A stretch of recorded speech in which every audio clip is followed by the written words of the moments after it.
Hey guys, welcome to Guns and Guitars. Today we're going to talk about fret leveling and fret dressing tools, products, supplies, things you're going to need to take care of your fretboard or fingerboard.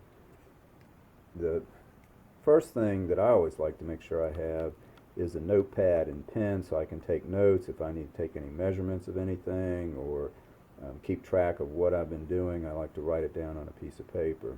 Also, you can see here I have a copy of the Stu Mac or Stewart McDonald catalog. You can get a lot of your supplies or um, specialty tools from them. There are several other online luthier supply houses that you can order supplies from, and some of the things that you're going to need are not necessarily something that you have to get from a luthier supply store. You can get them from Harbor Freight or Lowe's or Home Depot or any hardware store, such as the sandpapers and that type of thing.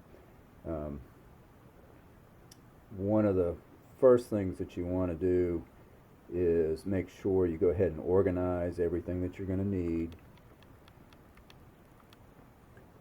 and at least know where it is before you start doing your fret work. There's nothing worse than going along and then having to stop and hunt down something or go to the store and buy something that you didn't have that you knew you were going to need in the first place.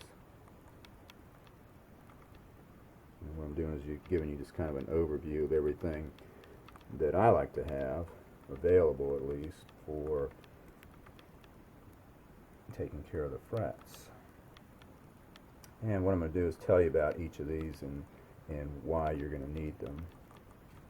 Now, when you're working on your fretboard, the most important thing to do after you've taken off all the strings is make sure the neck is perfectly straight and level. So you're going to want to have some tools for that purpose. Now, you can get specialty tools. They're notched rulers and especially ground tools that are perfectly level, but you can get metal rulers, basically anywhere now, and check them on flat glass or somewhere to make sure that they are perfectly level, and you'll have a perfectly level tool that's just fine for checking the frets on, the level on your guitar neck. One of the tools that I use is a carpenter's square that I got at Harbor Freight.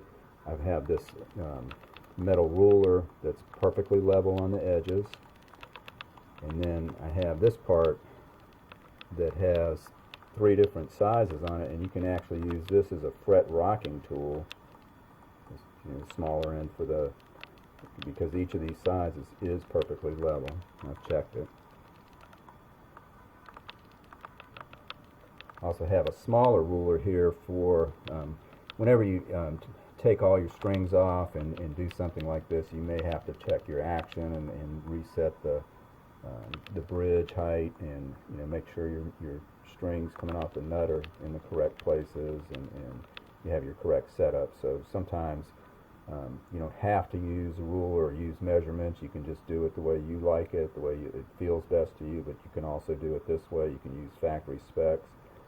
One good tip is to go to whatever brand guitar you are working on, especially the name brand guitars, and they'll have a website, and most of the time they'll have a support page where you can actually get the factory specs for the distance for the string height, say at the 12th fret, or what it should be at the 1st fret from the nut, or any of those measurements that you might need later on when you're basically resetting up your guitar after you've done the frets. Now, after you've checked the level on your guitar, a lot of times you are going to have to adjust the neck, and that means you're going to have to do a truss rod adjustment. And most guitars, not all, but most guitars have a truss rod cover. You'll need a screwdriver of some type to remove the truss rod cover. If your guitar does not have a truss rod cover, you may be able to just access the truss rod. Some of them are a real pain if they're down near the pickups instead of at the headstock area. And most of the time you are going to need a Allen wrench or a driver nut, a socket of some type. Some guitar brands have their own proprietary truss rod adjustment tools that you can get fairly inexpensively from the manufacturer. And I also use this electronic caliper to do measurements sometimes if I need measurements that I might need to write down. When you're inspecting your guitar and the frets, you want to check for any frets that are just really out of line or look like they've popped up. Now if they've popped up, sometimes what you can do is use a small hammer such as this that has either a brass end or a plastic, kind of a hard plastic that you can use to tap, don't smash it, but just tap the fret back into place. Sometimes they pop up a little bit. If you have a fret that does pop up, and you'll be able to see it, a lot of times you can actually put a thin piece of paper underneath the fret and slide it, between the fingerboard and the fret, and you'll tell that you do have a gap there. If you can't totally press it down, even if you can press it down, I would still super glue it. And what I do is put a little bit of the super glue into a little small container such as this plastic cup, and you don't really want to use the tip of the super glue tube to try and put that on your guitar. You're just going to make a huge mess. If you do something like that, you definitely want to have some acetone to remove this stuff. But what you can do is dip the end of an X-Acto razor knife into the super glue that you put in your cup, and then just kind of wick it into the gap between the fret and the fingerboard. And that way you'll have a nice clean application of the super glue. You also might want to keep a flat razor such as this in order to scrape off any extra residue or anything like that that gets between, comes out of the side of the frets. When you're working on your frets, just depends on how comfortable you are with the guitar, whether or not it's your guitar or somebody else's, but you do want to protect the fingerboard because you are going to be using abrasives on the frets. So unless you're really good at it, I highly recommend that you go ahead and tape off the neck. It really isn't that hard to do. In the closer, higher end frets, you are going to have to cut smaller pieces, but using a 1-inch tape like this, you can pretty much tape most of the fingerboard with just strips that you just pull off by hand and put on there. And then it is kind of a pain to do the smaller ones. So you can buy these at Stuart McDonald. You can get them on eBay and other places, but these are fret protectors, and you can use a rubber band to hold them in, or you can put tape on either side of this and extend the coverage of it and just place it over the fret if you're going to do individual frets. They don't really cover the whole neck, so taping does a little bit better job as far as if you're going to be working on the whole neck at once. If you're just going to work on a couple frets at a time, or if you've just got one fret that's kind of rocking or something like that, then these are excellent tools to have. And then there's also, later on when you're doing the polishing, there's these really neat kind of abrasive eraser things that you can use now, and you also get these at the supply houses, the luthier supply houses, to kind of polish your frets. They're pretty cool and very convenient and easy to use. Now, one of the things that I still need to do, if you're an expert and you can use your eye and see where the scratches are or where the frets need work, that type of thing, then by all means go ahead and do it. But for me, I have to put some kind of marker on top of each of the frets. Now, you can use a Sharpie, which is a permanent ink, and if you mess up and go off onto your fingerboard, you're going to have a little bit of a mess. Again, another reason why it's a good idea to just tape it off, not be lazy. These dry markers work great too, but they're a little bit harder to see the ink because what you're going to do is take a sanding block to level the frets before you do any of your dressing and polishing procedures. And when you're doing your leveling, what will happen is you're going to use either a radius block or a flat block, and you're going to have an abrasive on it, and you're going to lightly level the tops of the frets. So you're going to have a flat spot on the top of each of your frets, and you want those to be perfectly even all the way down your guitar neck.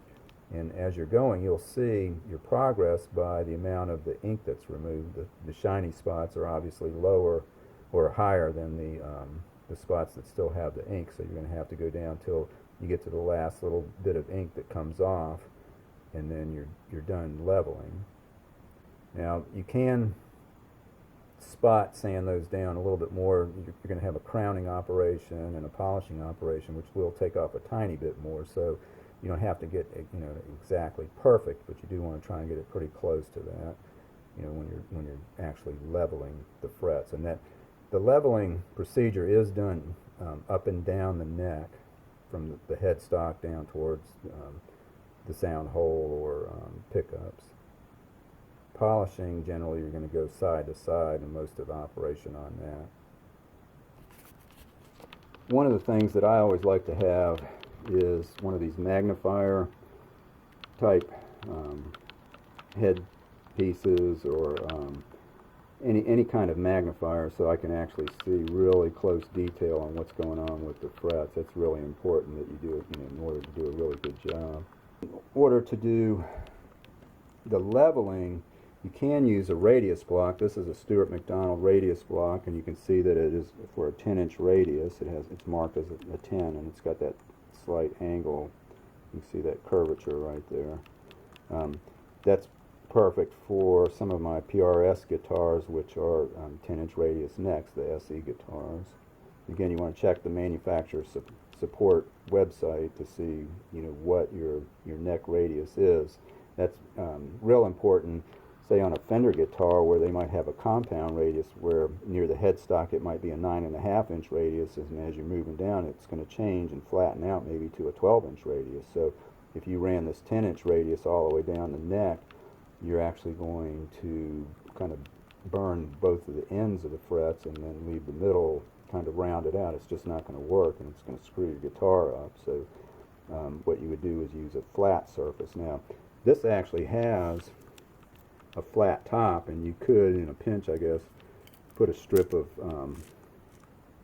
abrasive or sandpaper down the center of it and use that, and you would just go down the tops of the frets that way. But there are sanding blocks and actual bars that you can buy from the luthier supply houses to do that operation. But basically what you need is just something that's perfectly flat, and just make sure you check it, that you can put an abrasive on. You want it to be about 6 to 8 inches long at least, and then maybe work in thirds along your guitar neck, and just run it lightly down the frets until they're all level. You will need a variety of abrasives, and you can see here I have 220, 320, 400, 600, and then I have these pads here which are 1200 and 1500 grit abrasives, and there's also a small bit of steel wool, which is a very fine steel wool. If you're using steel wool on your guitar, it does drop off small powder flakes of steel, which if you have an electric guitar, your magnets on your pickups are going to pick that stuff up, and it's also going to get in between your frets and the fingerboard. So you want to I like to use it if I'm taped off the guitar neck, because it's really good for polishing as one of the end polishes. You can use any kind of metal polish that you want to at the very end, and certainly a 1200 or 1500 grit sanding pad like this is going to put a good polish on your frets. Before you do the polishing, you're going to need to re-crown your frets. Now, what I have here is from Stuart McDonald is a crowning file, and this particular one has a small and a medium groove for re-crowning your frets. And what you do is, after you've leveled the frets, you want to re-crown them to put that curve back on the top all the way around both sides. Some folks lean the file on either side and run it along both sides to make sure that they absolutely have that flat surface. I think if you just use the file straight on, it's going to leave the flat surface. Now, if you don't have to buy one of these, you can actually make a tool, and I'll show this in another video, where you put the sandpaper on a fret, maybe a 220 grit, and you're going to put it on upside down. In other words, the abrasives towards you, and then you'll take a piece of hard plastic such as this, or a piece of hardwood like maple or oak, and then run it along that sandpaper, and it will actually pick up the shape of the fret. And then you'll have a tool, and then you reverse your abrasive. So let's say you put a 320 on there, and then you would be able to crown the frets with the exact shape of the frets that they had before you did the leveling. Once you've done all these operations on your guitar neck, such as leveling and dressing, you are going to need your guitar neck cleaned. So you can of course just use a rag and water. That'll work perfectly fine. Just don't leave it on the neck for very long. You want to just put it on and get it right off, and just get the dirt off until your rag just kind of looks clean once you're rubbing it. You can use lighter fluid, and that will get all that metal soot that's been left on the frets and fingerboard off, and that works pretty good. Just again, like any of these products, just make sure you get them off as quickly as possible. In videos such as PRS's guitar manufacturing videos, they actually do use linseed oil. They'll put a couple drops along the guitar neck if it's a rosewood fingerboard, and they'll rub that in up and down the guitar neck, and then take it back off again with some cleaner, and just have, obviously have a very small thin coat of linseed oil to soak into that rosewood. Some of the other videos that you'll see online, they'll show people putting linseed oil, but again, it's with any of these, you want to put them on and take them off fairly quickly, and I mean within a minute or so, and don't let them soak in too much, because you don't want the wood to swell up or shrink or anything because of fluids that you've placed on the guitar neck. One of the things I have here is a spray adhesive for the sandpaper, and I use this to apply sandpaper to wood blocks.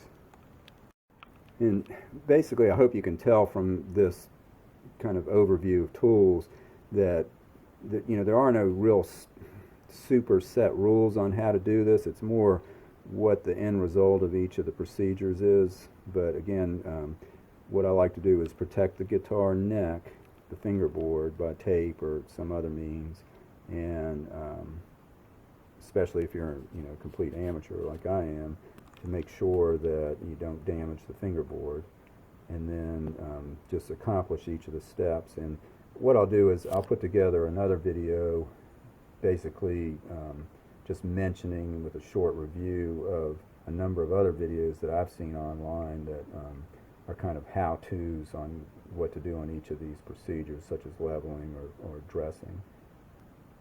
Let me know if this video helped, and I appreciate you subscribing if you don't mind, and if you have any questions, I'll try to get back on and check and answer any questions that you might have, or at least refer you to a video that would give you an answer. And I hope this helped.